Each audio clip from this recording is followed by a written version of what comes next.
Hello बच्चों, good evening. मैं हूं आपकी mentor Shainika. Welcome back to Exam Grow. आज आपने FST 13 दिया, कैसा गया बेटा टेस्ट आपका?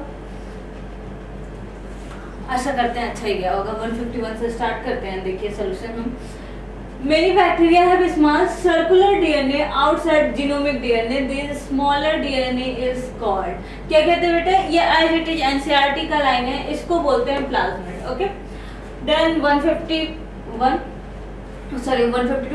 Simple tissue without intercellular space with chloroplast. देखो बेटा, जो सिंपल टिश्यू होता है बेसिकली वो 3 पार्ट में डिवाइड करते हैं उसको। यही पे दिया हुआ है, पेरेन्काइमा, कोलेन्काइमा और स्केलेन्काइमा। 3 पार्ट में उसको डिवाइड करते हैं। अच्छा, सिंपल टिश्यू के बाद से क्या जाता है? कॉम्प्लेक्स टिश्यू, जिसमें जाइलम फ्लोएम भी पढ़ते हैं। तो इसमें पूछा है without intercellular space and chloroplast, तो कौन सा हो जाएगा बेटा? कोलेन्काइमा। इसका आंसर जाएगा 152 का। अभी next, plastid parenchyma absent in lips of. देखो बेटा, प्लास्टिड पेरेन्काइमा, पहले तो हमें यही जानना है कि प्लास्टिड पेरेन्काइमा होता कहाँ पे है। देखो, प्लास्टिड पेरेन्काइमा होता है मोनोकॉट में, अब्सेंट होता है किसमें? मोनोकॉट में, है ना।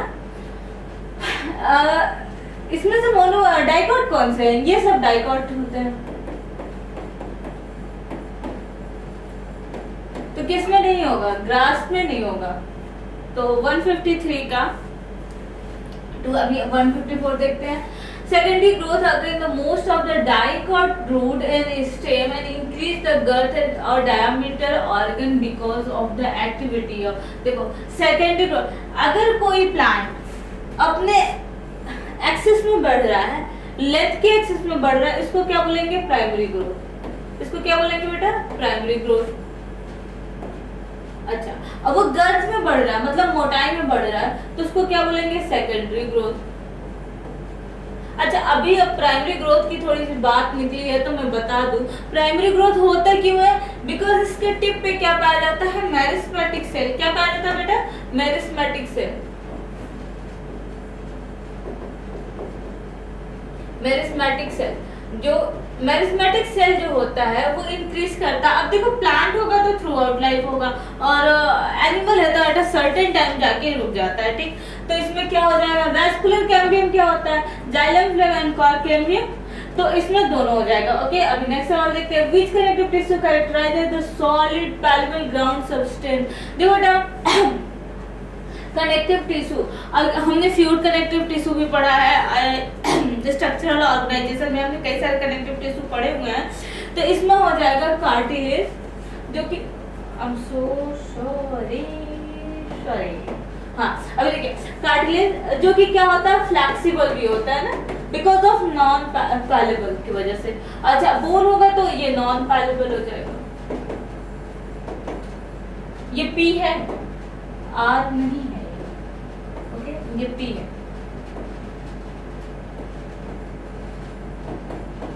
कुछ बच्चे मुझे कमेंट कर रहे हैं कि मैम साफ साफ लिखिए। बेटा, कोशिश मैं बहुत कर रही हूँ साफ साफ लिखने की। हमें टाइम लिमिटेशन होती है, उसी में पेपर खत्म करना होता है, ज्यादा टाइम भी नहीं खर्च कर सकते। इसलिए the type of muscle with intercalated disc. देखो, ऐसा कौन सा मसल है जिसमें इंटरकैलेटेड डिस्क पाए जाते हैं? यहाँ पे हम देखें तो ये हमारा कार्डियक मसल होता है जिसमें इंटरकैलेटेड डिस्क पाया जाता है। ये एज इट इज एनसीईआरटी की लाइन है 156 के बाद। Stipulated leaves are found. बेटा एक बात बताओ, स्टिपुलेट मतलब क्या होता है? स्टिप्यूल मतलब क्या होता है? तो स्टिप्यूल मतलब होता है स्मॉल लीफ लाइक स्ट्रक्चर, जो कि क्या होती है? बेस ऑफ लीफ पे पाई जाती है ना। ऐसे अगर तुमने देखा होगा, हमारी उसमें देखा होगा मॉर्फोलॉजी में, तो एक ऐसा फोटो बना के दिया हुआ है, ये लीफ है। अब कोई कहेगा कि लाल लीफ कहाँ होता है, हरे पत्ते कहाँ होते हैं? तो बेटा फर्ज कर लो कि ये ग्रीन है। ठीक, मान लो कि ये हरा पत्ता है, लाल नहीं है। मानने में क्या जाता है कि नहीं? तो अब ये क्या है बेटा? Stipule. Small leaf like structure found in. अब कौन सी फैमिली में पाया जाता है ये तो बता दो, कौन सी फैमिली में पाया जाता है? तो बेटा अगर आपने देखा होगा तो फेबिएसी फैमिली में पाया जाता है स्टिपुलेटेड लीफ। ओके, अभी नेक्स्ट सवाल करते हैं। 158 विच ऑफ द प्लांट इनिशियली, इसमें हमने फेबियस लगाया था, विच of the plant initially the ovary of one chamber but become, oh my God हमने अभी कौन सा सवाल किया, अच्छा सही है 157, विच of the plant initially ovary is one chamber but become two chamber due to formation of false septum. false septum को बोलते क्या है, रेप्लम बोलते हैं आई थिंक, हाँ रेप्लम ही बोलते हैं आई थिंक नहीं, तो इसमें क्या हो जाएगा आर्जिमोन एंड मस्टर्ड पाया जाता है ना। अच्छा agile parietal free central central, तो ये सब हमने पढ़ा होगा प्लेसेंटेशन, तो इसमें हो जाएगा आर्जिमोन एंड मस्टर्ड। ओके ये भी एनसीईआरटी की सेम लाइन है। The gynoecium occupy the highest position while other part are situated below. अच्छा तो इसको बोलेंगे क्या, वो हाइपोगाइनस फ्लावर, हाइपोगाइनस फ्लावर, इन हाइपोगाइनस फ्लावर कह लो, gynoecium occupy the highest position and other part is below, तो इसको क्या बोलते हैं, इसको बोलते हैं सुपीरियर ओवरी, इसको क्या बोलते हैं बेटा,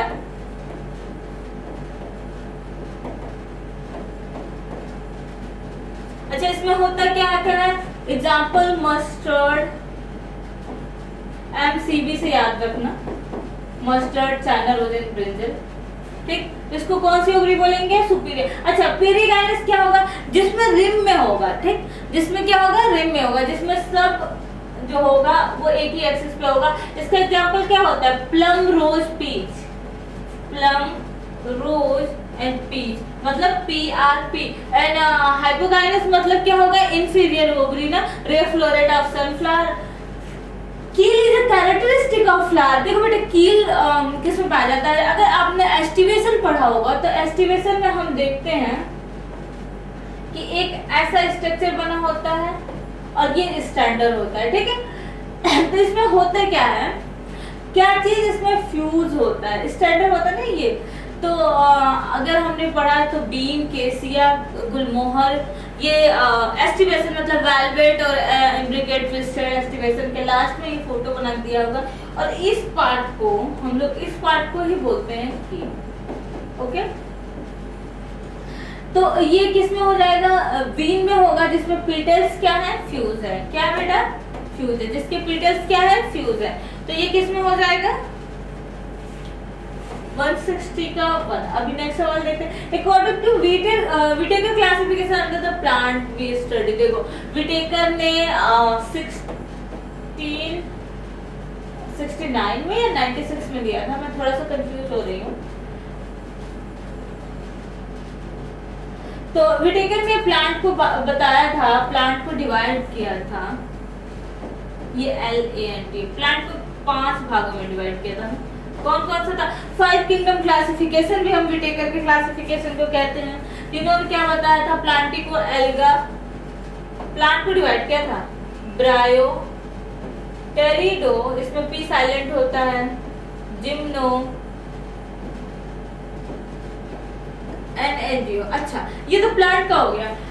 विटेकर ने मोनोप्रोटिस्टा, फंजाई, प्लांटी और एनिमलिया 5 उसमें डिवाइड किया था, और प्लांट को हमने फिर 5 में डिवाइड किया, ये अलग चैप्टर पढ़ते हैं। एनिमल को फिर हमने बहुत सारा ब्रॉड एनिमल क्लासिफिकेशन के नाम से पढ़ा, तो अभी हमारा क्या आ जाएगा, प्लांट को एल्गा, ब्रायो, टेरिडो, जिम्नो, एंजियो, इसमें क्या है एल्गा, ब्रायो, प्रोटिस्टा, प्रोटिस्टा तो विटेकर का किंगडम वाला ही था, और टेरिडो, एंजियो था, प्रोटिस्टा नहीं होगा। अच्छा फंजाई भी नहीं होगा इसमें, इसमें क्या है मोनेरा नहीं होगा।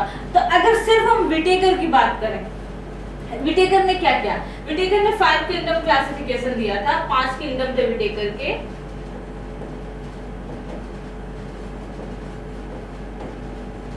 किंगडम उसमें क्या था, पहला था मोनेरा,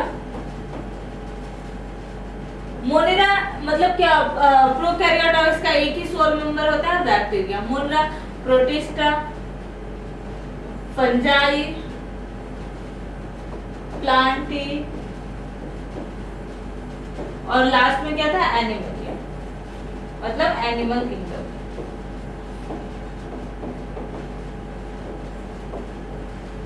अभी नेक्स्ट सवाल देखते हैं, सेक्स ऑर्गन ब्राफेटे की, देखो सेम प्लांट किंगडम की भी बात आ गई।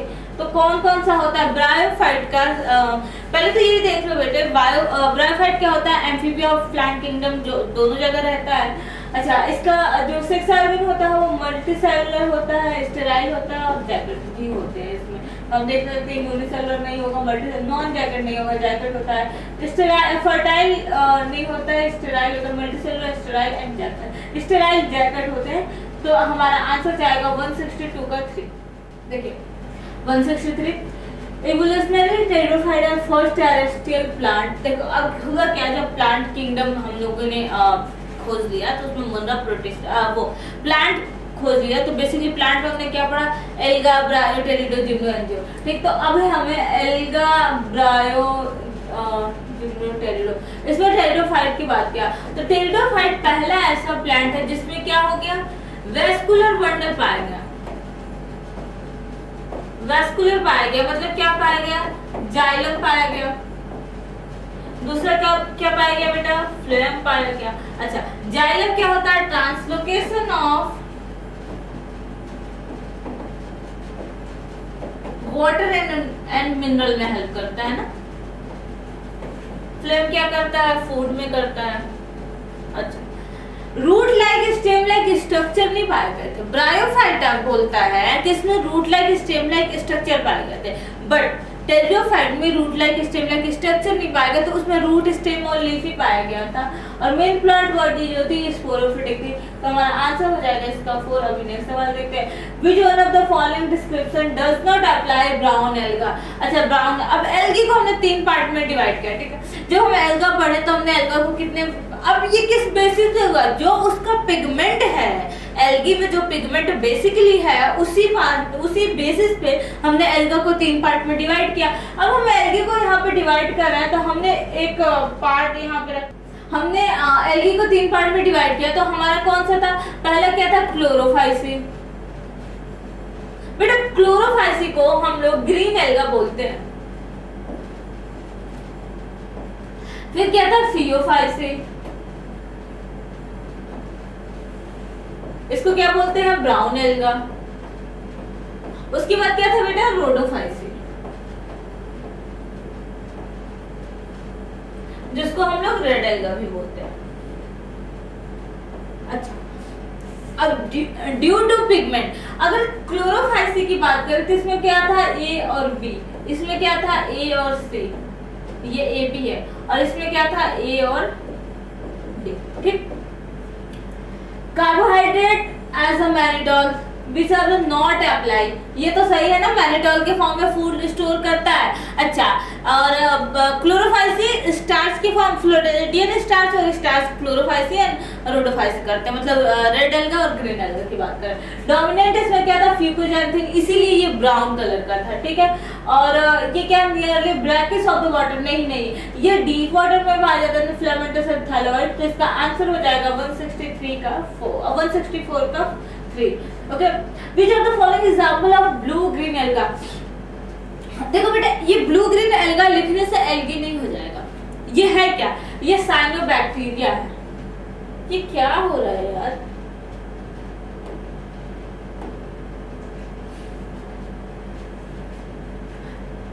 आई थिंक, हाँ चलो ठीक है, ब्लू ग्रीन एल्गा ये क्या है बेटा? साइनोबैक्टीरिया। इसमें आता क्या क्या है? Nostoc and एनामिना।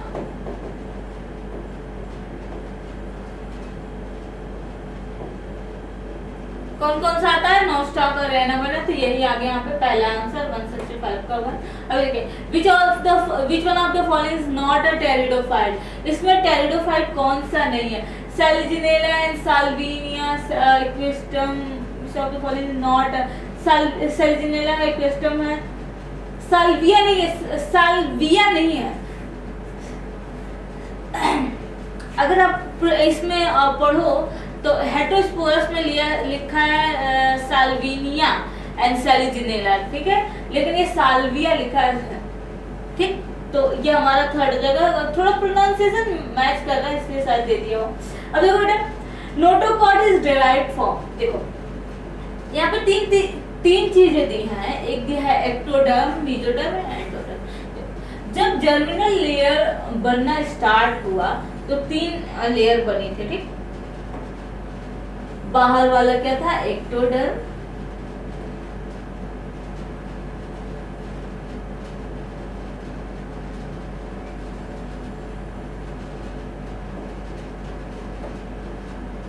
ये क्या था बेटा, ये आउटर लेयर है वो क्या है आपका, एक्टोडर्म, ठीक। जो मिडिल लेयर है वो क्या है, वो आपका मेसोडर्म है, और जो लास्ट वाला है वो आपका मतलब जो अंदर वाला है वो क्या है आपका एंडोडर्म है, ठीक। तो जो बॉडी ऑर्गन ये आउटर लेयर से बना, आउटर लेयर से, उसको क्या बोलेंगे, डेराइव हुआ, उसको क्या बोलेंगे, एक्टोडर्मल या फिर एक्टोडर्म, ठीक। अच्छा, जो मिडिल लेयर से बना,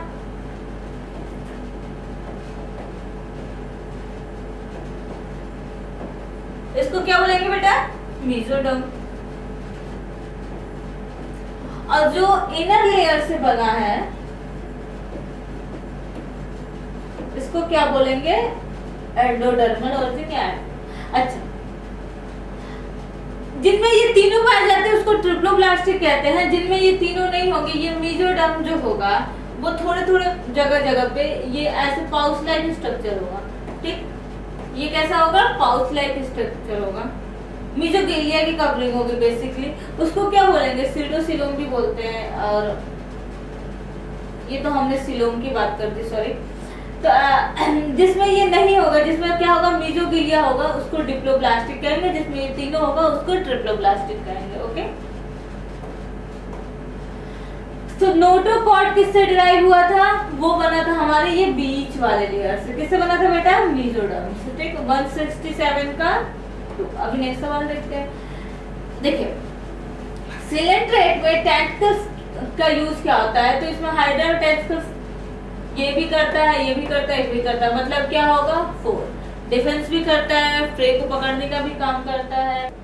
170 है, Bornell demonstrated that the photosynthesis is essential of light dependent reaction which is hydrogen from suitable oxidizable compound reduce carbon dioxide to carbohydrate। This study based on the auguria। किस पे किया था, purple and green sulphur bacterium किया था, एसिटिन NCERT की line है 170 का।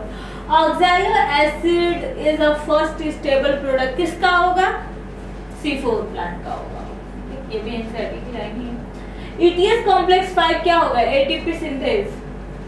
क्या होता है ETS complex 5, ATP synthase, NCERT की लाइन। डेवलपिंग एम्ब्रियो कौन सा करता है, देखो बेटे, डेवलपिंग एम्ब्रियो दोनों शो करता है, जियोमेट्रिक ग्रोथ भी करता है, अर्थमेटिक ग्रोथ भी करता है, मतलब अब इसका ये दोनों सेल डिवाइड होंगे, ठीक।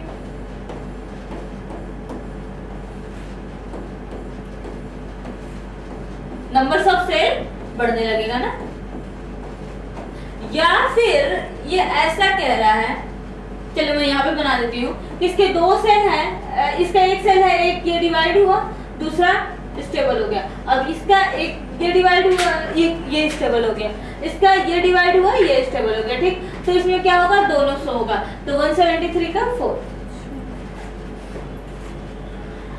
Active transport ion from root to one direction only because of the layer of कौन सा, सुबेरिन के किस में होती है। देखो, पहले तो हम ये जान लेते हैं कि एक्टिव ट्रांसपोर्ट होता क्या है। बेटा देखो, वो ट्रांसपोर्टेशन जो बेसिकली आयन के फॉर्म में और एनर्जी जहाँ पे खर्च हो रही है उसको एक्टिव ट्रांसपोर्ट बोलेंगे। अब ये ion in a root in one direction.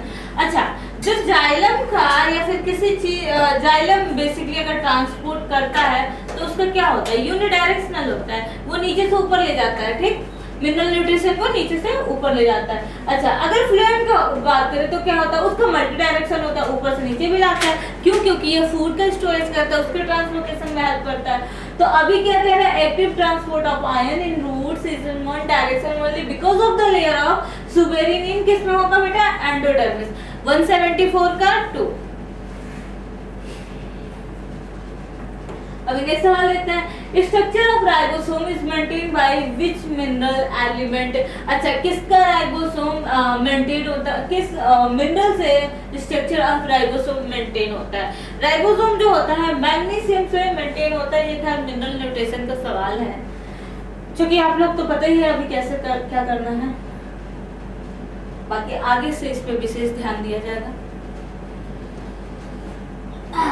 देखो मैचिंग वाला सवाल है, बहुत टाइम से मैचिंग वाला सवाल नहीं आया था। Match the column 1 and column 2। Column 1 में क्या दिया है, बिलरुबिन एंड विलवर्डिन है, ये एंड है, बीच में स्पेस है, याद रखना। इसको मैं क्या करूं, बिलरुबिन एंड विलवर्डिन है, ओके, ये एंड है बीच में। अच्छा, हाइड्रोलिसिस है, digestion of fat and salivary gland, ये क्या होगा, ये पैरोटिड होगा। डाइजेशन ऑफ फैट होगा lipase, and hydrolysis of starch. ओ हो बेटा देखो, ये पेपर में ये नहीं ऐसे आएगा। एक मिनट में इसकी फोटो खींच लेती हूँ। मैं पेपर में तो खैर ये ऐसा दिया नहीं होगा, एक मिनट में चेक कर लेती हूँ ये पेपर में कैसा है। हाँ तो बेटा चेक हो गया, पेपर में ये ऐसा नहीं है। हाइड्रोलिसिस ऑफ ये स्टार्च जो है यहाँ पे,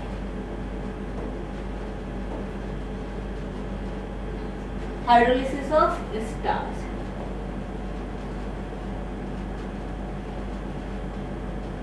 अरे भाई ये स्टार्च है, ये देख लेना, ये मैं पतला कर दूं। यस ठीक, अभी सही है। तो हाइड्रोलिसिस ऑफ स्टार्च किससे होगा बेटा, एमाइलेज से होगा ना। ये सब पता नहीं किधर किधर चला गया, फिर कर लेते हैं इसको। देखो स्लाइवरी ग्लैंड पैरोटिड होता है,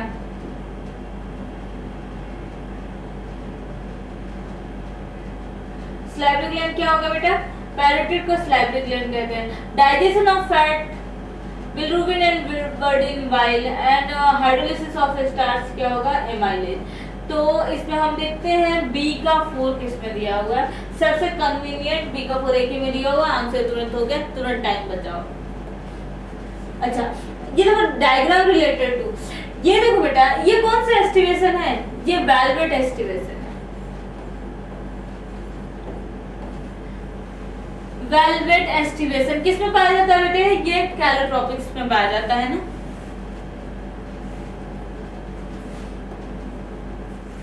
pectoral girdle are consist of 2 coxal, pectoral pelvic और पेक्टोरल, ऊपर वाले पोर्शन को पेक्टोरल, नीचे वाले को पेल्विक, जिसमें फोरलिम्ब और लिम्ब बेसिकली जॉइंट होती हैं। वो ऊपर वाला होगा तो फोरलिम्ब, नीचे वाला था हैंड लिम्ब, ठीक है। तो ये गलत हो गया। And coxal bone form by the 3 fusion of 3 bone, कौन कौन सा होगा बेटा, आइलियम, स्कम एंड प्यूबिस। तो ये हमारा सही है, पहला गलत है। तो स्टेटमेंट ये दोनों इनकरेक्ट, ये नहीं होगा, 1 इज करेक्ट, नहीं पहला तो इनकरेक्ट है, 1 इज इनकरेक्ट है, 2 इज करेक्ट। तो 178 का 3, ठीक।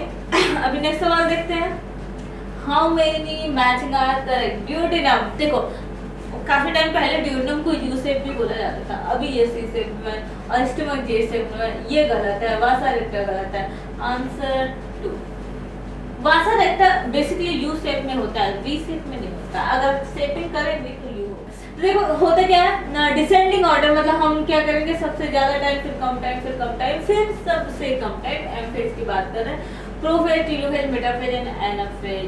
देखो बेटा जब हम सेल साइकिल पढ़ते हैं तो हम 2 पार्ट पढ़ते हैं, एक पढ़ते हैं आई पार्ट। यहाँ से मतलब हम इसी को सिर्फ एम फेज कह रहे हैं, यहाँ से यहाँ तक को, बाकी यहाँ से सब क्या है, आई फेज। बेसिकली जो डिवीजन होता है वो एम में होता है, बाकी ये सब क्या होते हैं, प्रिपरेटरी पार्ट होते हैं, G1, S एंड G2। ये हो गया G2, और इसमें होता है एम फेज, एक G0 भी होता है, क्यूसेंट फेज जिसको कहते हैं, जिसमें डिवीजन नहीं होता है, ठीक। इसमें डिसेंडिंग पूछा हुआ है, तो ये हमारा क्या हो जाएगा, प्रोफेज, टीलोफेज, मेटाफेज और anaphase. Prophase, telophase, metaphase and anaphase. तो 180 का which one of the following plant related with the with diagram। अच्छा ये इस which one of the following plant related to the diagram, ये कौन सा डायग्राम है, बेसिकली ये है क्या बेटा, ये कौन सा मियोसिस है अगर हम बात करें तो ये जाइगोटिक मियोसिस।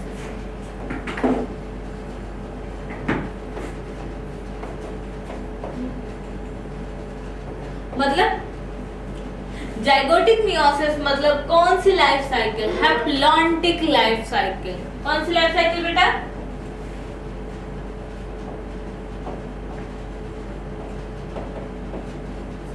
और ये किसमें होता है, मोस्ट ऑफ द एल्गा में होता है। ठीक, तो इसका आंसर हो जाएगा वोल्वॉक्स, सिलोथेरिक्स, एंकारा, ये सब एल्गल की पार्ट है। तो 181 का 4। अभी नेक्स्ट देखते हैं एक्सोक्राइन ग्लैंड। देखो बेटा जब हम बेसिकली ग्लैंड की बात कर रहे हैं या एक्सोक्राइन की कर रहे हैं तो एक्सोक्राइन क्या क्या सिक्रेट करता है।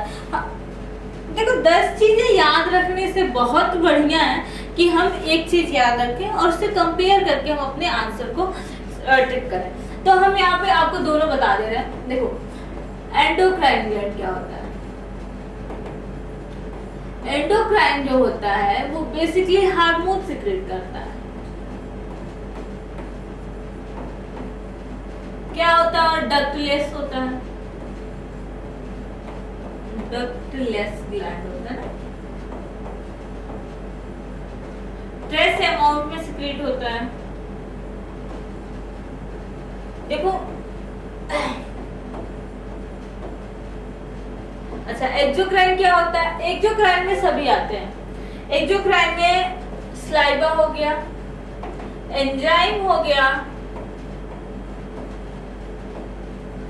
ईयर वैक्स हो गया, ये सब कौन सिक्रेट करता है बेटा, एक्सोक्राइन। तो इसमें क्या पूछा, एक्सोक्राइन पूछा है, तो स्लाइवा एक्सोक्राइन। अच्छा थायरोक्सिन क्या है, थायरोक्सिन जो है वो हार्मोन है और हार्मोन को कौन सिक्रेट करता है, हार्मोन को एंडोक्राइन करता है। कौन सा हार्मोन क्या होता है, नॉन न्यूट्रिएंट होता है। ये भी बहुत अच्छे से याद रखना, ये लाइन ही याद रखना, नॉन न्यूट्रिएंट होता है। हार्मोन क्या होता है, नॉन न्यूट्रिएंट होता है और ये डाइजेस्टिव एंजाइम। तो हमारा आंसर जाएगा इसका 1 और 3। अभी नेक्स्ट सवाल देखते हैं। adjacent cell communicate with the each other by the junction of, कौन सा जंक्शन, दो adjacent cell हैं और कम्युनिकेट कर रहे हैं एक दूसरे से, तो क्या हो जाएगा, गैप जंक्शन, है ना। वैसे तो जंक्शन तीनों हो सकते हैं लेकिन सबसे अच्छा एग्जांपल गैप जंक्शन जिसमें बिल्कुल लीकेज नहीं होगा, टाइट एडहरिंग उसके बगल वाला। अच्छा eight which stage glycolysis dehydration होगा। देखो बेटा ग्लाइकोलिसिस क्या होता है, देखो जब भी रिस्पिरेशन स्टार्ट होता है सेल का, ग्लूकोज को जब हम तोड़ते हैं, ये ग्लाइकोलिसिस होता कहाँ, पहले तो यही देख लेते हैं। ग्लाइकोलिसिस कहाँ होता है बेटा, साइटोप्लाज्म में। अब इसमें होता क्या है कि ग्लूकोज से क्या बन जाता है, साइटोप्लाज्म में होता है, प्लाज्म में होता है। और होता क्या है यहाँ पे, ग्लूकोज से पायरुविक एसिड बन जाती है ना। ग्लूकोज से क्या होता है, चेंज होके पायरुविक एसिड बनती है।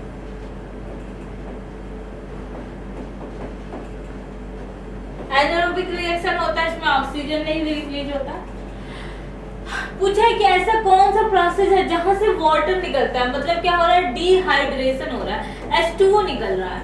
तो कौन सा प्रोसेस हो जाएगा, phosphoglycerate to phosphoglyceride, PEP to pyruvic acid and 2PGA change होगा, 3PGA चेंज होगा 2PGA में और बाईफॉस्फेट होगा। तो ये इसका आंसर हो जाएगा हमारा पहला, फास्फोग्लिसरेट किस में चेंज होता है, फास्फोफिनॉल पायरुवेट में। ठीक, अभी नेक्स्ट देखते हैं ABA, एब्सिसिक एसिड किसका एंटागोनिस्टिक है।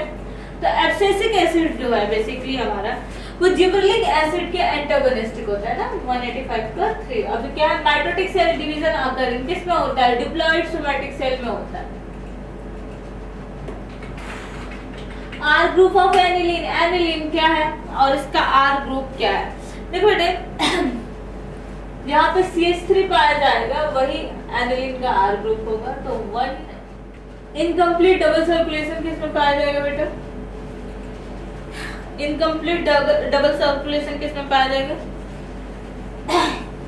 एम्फीबिया और रेप्टाइल्स में पाया जाता है। ये मैंने बताया है इनकम्प्लीट डबल सर्कुलेशन क्या होता है।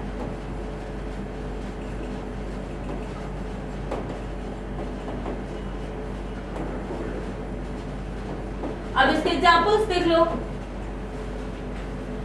एम्फीबिया और रेप्टाइल्स, मैमल्स, सैलमेंडर्स, स्लाइडॉन। ये क्या है? ये पाइसेज है, फिश है। तो बचता कौन सा है? रेप्टाइल्स है ना। How much remain in lungs after forceful expiration? अच्छा, ये किसकी बात कर रहा है? फोर्सफुल एक्सपायरेशन के बाद से जितना एयर हमारे लंग्स में रह जाता है, मतलब ये रेसिडुअल वॉल्यूम की बात कर रहा है ना बेटा। किसकी बात कर रहा है ये?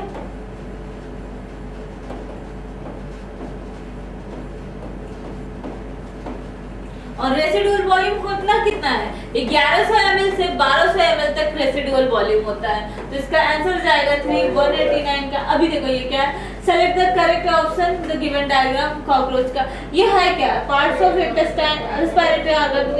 ये है क्या? हमने यही लिख दे रही है, ये मैक्सिला है। और मैक्सिला क्या होता है बेटा? ये माउथ पार्ट होता है। तो इसमें कहीं दिया हुआ है टाइप्स ऑफ माउथ पार्ट, तो इसका हो जाएगा 190 का 4। अभी नेक्स्ट देखते हैं, tracheids are present in the xylem. देखो, tracheids are present in a xylem. तो ट्रैकिस क्या है? ट्रैकिस जो होता है मेन वाटर ट्रांसपोर्टिंग सिस्टम पाया जाता है एंजियोस्पर्म में। किसमें पाया जाता है? एंजियोस्पर्म में। और एंजियोस्पर्म में क्या पाया जाता है? फ्लावरिंग प्लांट होता है। ये बहुत डायरेक्ट सवाल नहीं है, लेकिन सवाल बहुत सुंदर, जिसको कहते हैं ना सुंदर सवाल। Cycas tracheids are present in xylem. किसके जाइलम में ट्रैकिड्स पाया जाता है? Tracheids are main water transporting system of the flowering plant. तो ट्रैकिड्स जो होता है वो सब में पाया जाएगा, मस्टर्ड में पाया जाएगा, टोमेटो में भी पाया जाएगा। तो इसका आंसर जाएगा 191 का 4। अभी नेक्स्ट सवाल देखिए 192। Which of the following is incorrect match? इसमें से इनकरेक्ट मैच क्या है? वुमेन्स कैप्सूल ग्लोबुलर फिल्ट्रेशन गलत है। DCT वाटर एंड तो इसमें क्या है? तो the following is incorrect. Oh my god. Bowman's capsule glomerular filtration में करते हैं। DCT रीअब्जॉर्प्शन ऑफ वाटर करता है, हाँ बिल्कुल करता है, सोडियम भी करता है। एंड PCT जो होता है reabsorption of sodium and potassium ion करता है। देखो, distal convoluted tubule and proximal convoluted tubule, ये दोनों ही हेल्प करते हैं। तो इसमें गलत तो कोई नहीं है, तो ये हो जाएगा हमारा 4। 193। Which of the following are type of threads? ये थ्रेड्स में कौन से टाइप थ्रेड्स के? तो ये टॉल हो जाएगा, हाइट और position of the plant. Answer ये एंजाइटिक एसिड लाइन।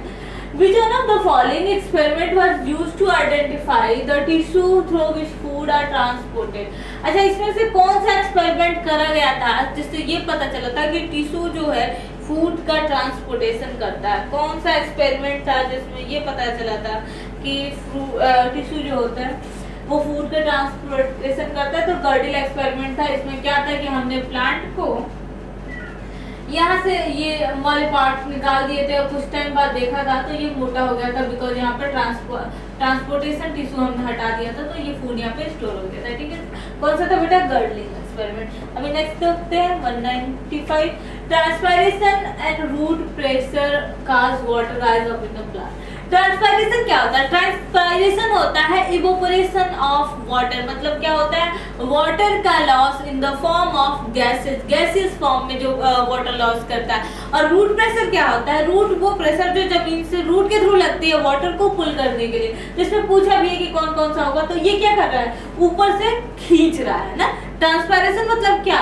ट्रांसपायरेशन मतलब बेटा देखना बहुत ध्यान से कि एक ये कोई पेड़ है, इसका ये एक पत्ता है, ठीक, यहाँ पे हम रूट भी बाद में बनाएंगे। अब यहाँ पे क्या हो रहा है कि सनलाइट के प्रेजेंस में वाटर का इवोपरेशन हो रहा है ना, वाटर यहाँ से निकले, तो ये कौन सा फोर्स होंगे? ये पुलिंग होगा। बेसिकली हम देखें तो ये इसको क्या कर रहा है? खींच रहा है। अच्छा, अगर हम बात वही रूट की कर रहे हैं, इसमें ग्रे कलर तो है नहीं, हम बात अगर रूट की कर रहे थे, ये हमारे क्या है? ये रूट हेयर्स है। अच्छा, इसमें हमारा वाटर लगा होगा, तो रूट हेयर्स क्या कर रहा है? वाटर को बेसिकली पुश कर रहा है यहाँ पे ऊपर जाने के लिए। क्या कर रहा है बेटा? पुश कर रहा है। यहाँ पे रूट हेयर जो है वाटर को क्या कर रहा है? पुश कर रहा है। पहले तो यहाँ पे एक्टिव ट्रांसपोर्ट होगा, ये बहुत सारी अलग अलग चीजें हैं। तो यहाँ पे ट्रांसपायरेशन क्या होगा, पूलिंग, और रूट प्रेशर क्या होगा, पुशिंग रिस्पेक्टिवली। तो 195 का 4। अभी नेक्स्ट देखते हैं, Which one of the following is not an animal tissue? Epithelial tissue होता है, connective tissue होता है। अच्छा, मेरिस्मेटिक टिश्यू क्या होता है? ये डिवाइडिंग टिश्यू होता है ना। अभी इसी पेपर में मैंने आगे पढ़ाया था कि डिवाइडिंग टिश्यू है, और ये कहाँ पाया जाता है, tip of root and shoot पे। जो करते क्या है, बेसिकली इनका काम क्या होता है, डिवीजन। क्या होता है बेटा, डिवीजन। अब ये थ्रू आउट लाइफ पाया जाता है, तो हमारा यही जो होगा वो नहीं होगा, एनिमल टिश्यू, न्यूरल टिश्यू भी होता है। तो अभी अपन नेक्स्ट करते हैं 197। गिवन, तो ये है क्या, ये तो है हिप्पोकैम्पस होता है 197। ये होता है डिप्लोब्लास्टिक, तो होगा नहीं, डिप्लोब्लास्टिक क्यों नहीं होगा, वो एनिमल, एनिमल या फिर वो फाइलम जिसके जो 2 जर्म लेयर से बने हुए हैं, मतलब जो एक्टोडर्म और एंडोडर्म से मिलके बने हुए हैं, उनको बोलते हैं डिप्लोब्लास्टिक। अच्छा, ये तो ट्रिप्लोब्लास्टिक होगा। इसमें क्या होगा, इसमें हमारा मेसोडर्म भी आता है, याद रखना, ये ट्रिप्लोब्लास्टिक है। अच्छा, सी टाइगर बोलते नहीं, तो इसका आंसर जाएगा hippocampus. Which of the following not include a formed element? Serum formed element में नहीं आएगा, क्यों, क्योंकि सीरम क्या होता है, सीरम जो होता है क्लॉटिंग, प्लाज्मा मेम्ब्रेन से क्लॉटिंग फैक्टर को माइनस कर देते हैं, उसी को कहते हैं सीरम। ठीक, तो ये फॉर्म्ड एलिमेंट में नहीं आएगा। 198 का 4।